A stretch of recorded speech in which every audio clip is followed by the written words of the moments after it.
What do you mean you don't wear your gi in public? How else is everybody supposed to know you're a black belt?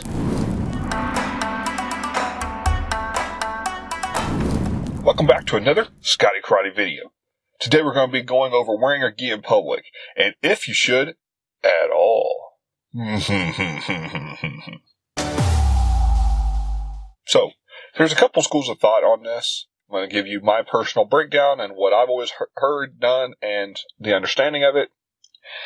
But the reality is across the board, you'll be surprised how many times you go into public and you'll see someone in a gi.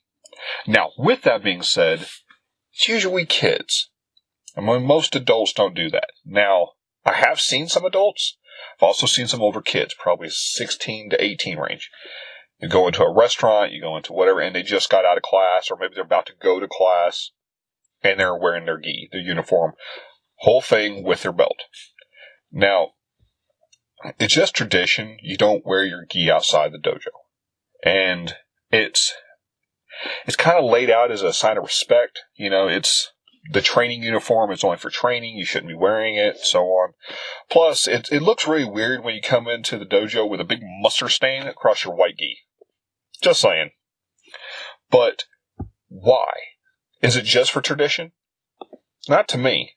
So one of the things that we always talk about and go over in class anyway about wearing our uniform or belts outside of the dojo is the potential to target yourself.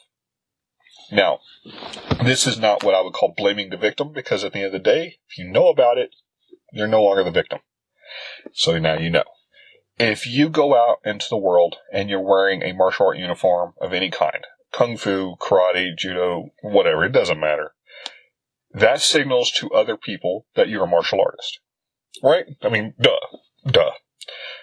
But what that tells them is different than what you think it might tell them. So, as a martial artist, you're like, aha, I'm awesome. Nobody's going to mess with me. Look at me.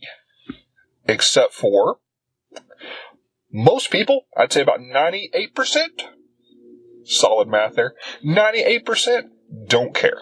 They don't give a crap one way or the other. They're like, oh, okay. Some might not even know what it is. They're like, what is that? That's weird. The other 2% might care. 1% of that might be other martial artists going, what are you doing? The other 1%, that's the one you got to worry about. And those are the ones that are looking for a fight. And coming into a situation where you're prepared because you're in your gi, you're in your uniform, you're telling everybody you're basically ready to fight. But you're not.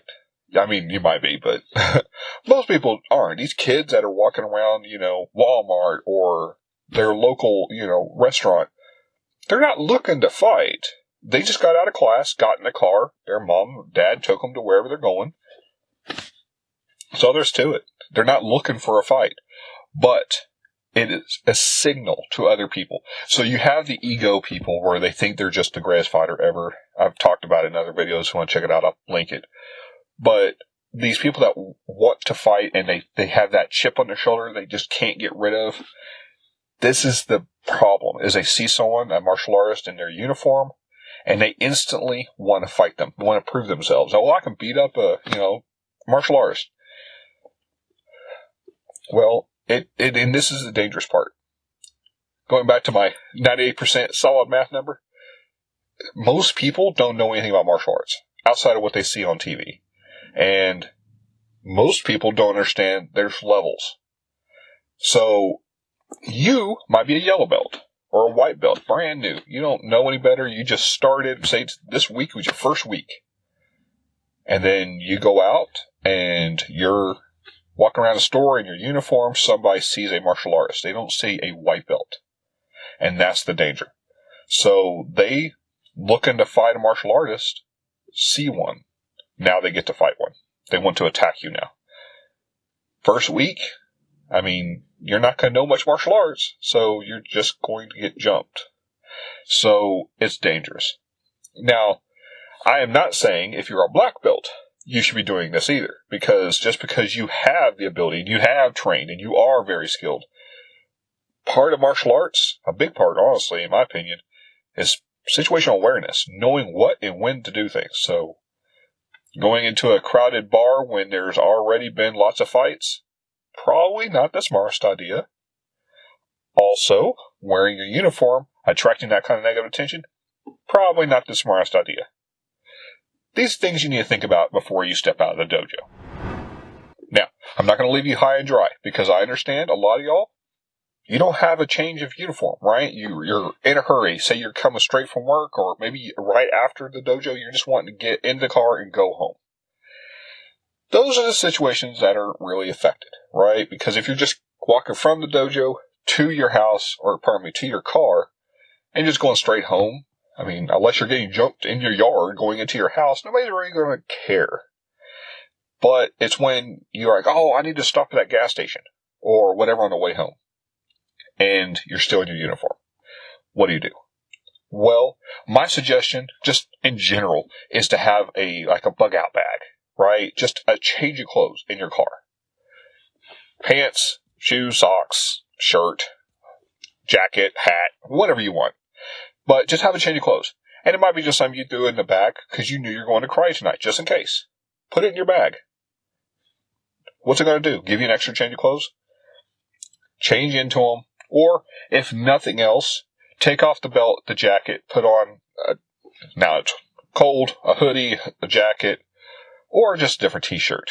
Change it up to make it not look as much like a martial art uniform. Now, I am talking a little bit more about adults, because adults deal with adult situations. This is important for kids as well. So parents out there, if you're watching, make sure your kids change. At least take off their gi top and their belt. Now, like I said, some of this is respect, some of this is tradition, some of this is for y'all's safety. You don't want to draw attention. Ideally, you want to avoid the attention, right? I mean, the whole point of martial arts is hopefully you never have to use it, but if you do, you have it. Well, why instigate it? Just one of those things. Why give your kid a target? Why target yourself? Because, unfortunately, a lot of these people don't really care if it's you or them. They just attack y'all, or pick on y'all, or most likely what will happen, hopefully your kids or you never get attacked by it, but most likely what's going to happen is you're going to ruin your gi. I can't tell you how many times I've had to help or coach or talk to somebody about their gi because they've stained it, they've messed it up. If you get blood on it, use hydrogen peroxide, just in case you don't know. Dab it, it comes out. Just keep soaking it.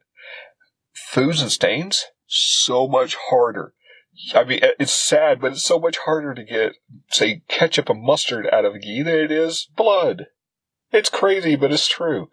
So, kids, you're going to drop, you're going to spill, you're going to do these things. So, my suggestion, no snacks, no pit stops, no going grocery shopping, no going to the restaurants, unless they change.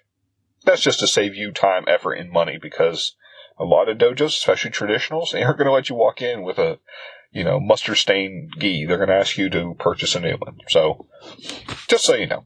Hopefully you found the information useful. If you have any others you would like to add, why you don't wear your gi outside the dojo, please leave a comment below. I'd love to hear and find out what you do and why. If you like the video, please like, comment, subscribe, and don't forget to hit that notification bell in the corner so you know my videos are posted each week. And as always, the more you train, easier to fight.